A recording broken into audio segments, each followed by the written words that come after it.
नमस्कार बच्चों, आज हम पढ़ेंगे हिंदी व्याकरण से अध्याय 3 शब्द विचार। शब्द किसे कहते हैं, इसे जानने से पहले ये चित्र देखिए। इस चित्र में श्रुति खेल रही है, रवि पढ़ रहा है, माँ बैठी हैं। ये सभी शब्द वर्णों के मेल से बने हैं। इनसे कोई ना कोई अर्थ प्रकट हो रहा है। वर्णों के सार्थक मेल से ही शब्द बनता है। अतः हम कह सकते हैं कि वर्णों के सार्थक मेल को शब्द कहते हैं। शब्दों का वर्गीकरण। शब्दों को 3 आधार पर बांटा जाता है। नंबर 1 उत्पत्ति के आधार पर, नंबर 2 बनावट के आधार पर, नंबर 3 प्रयोग के आधार पर। नंबर 1 उत्पत्ति के आधार पर। उत्पत्ति के आधार पर शब्द 4 प्रकार के होते हैं।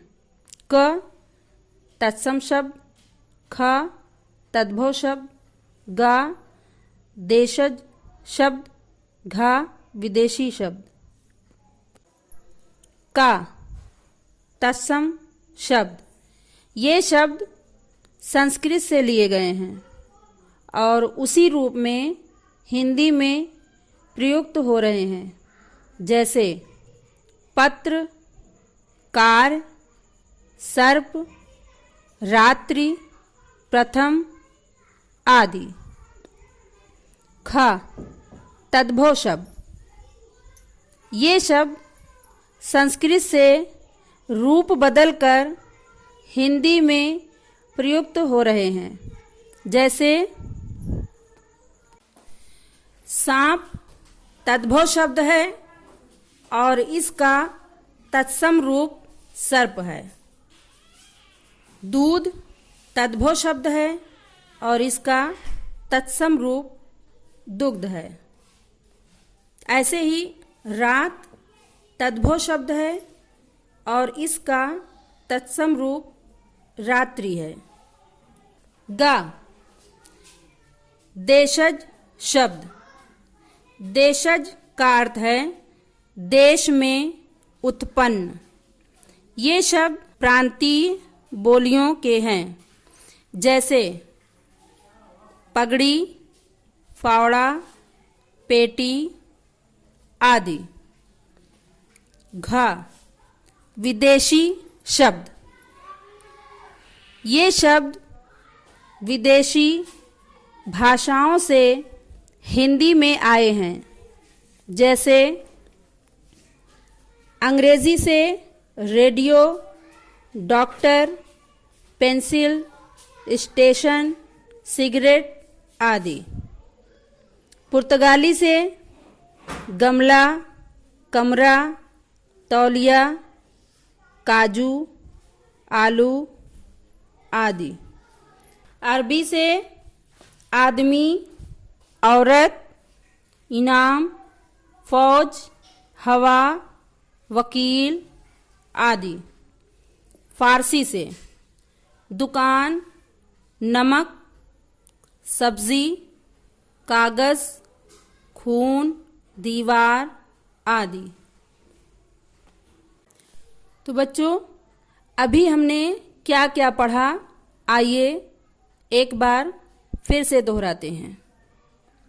आओ दोहराएं। वर्णों के सार्थक मेल को शब्द कहते हैं। उत्पत्ति के आधार पर शब्द 4 प्रकार के होते हैं। संस्कृत के वे शब्द जो उसी रूप में हिंदी में प्रयुक्त हो रहे हैं तत्सम शब्द कहलाते हैं। वे शब्द जो संस्कृत से रूप बदलकर हिंदी में प्रयुक्त हो रहे हैं तद्भव शब्द कहलाते हैं। देशज का अर्थ है देश में उत्पन्न। ये शब्द प्रांतीय बोलियों के हैं।